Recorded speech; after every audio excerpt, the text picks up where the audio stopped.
So I was just biding my time, waiting. And then a friend of mine, he was into YouTube and YouTube management. And YouTube in 2010 in Egypt and the Arab world was just stuff that we see from other people. We didn't have original Arabic content at that time. Now it sounds weird to think of it, but we didn't have anything that's originally made for YouTube. It was just like bits and pieces taken from television or from other countries.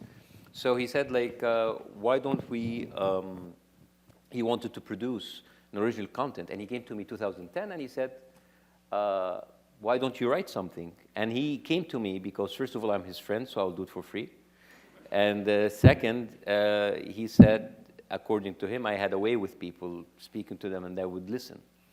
I liked reading a lot about weird stuff and telling it to people. So I decided to do, so at that time, politics was off the table. Like politics, like you cannot not do political satire. So I chose something else, religion. So I came up with this idea. It was called Searching for a God, which is, in 5 minutes, I would explain a different cult or religion to people.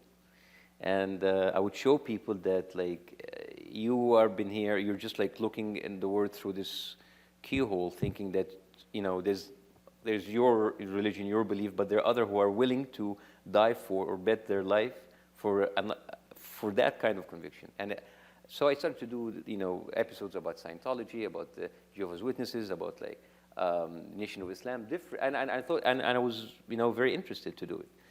This, so I did it before Morgan Freeman did it with The Story of God, 2010, that son of a bitch. And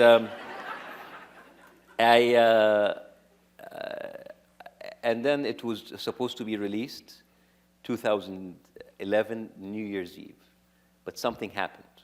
Do you remember that? There was a church bombing.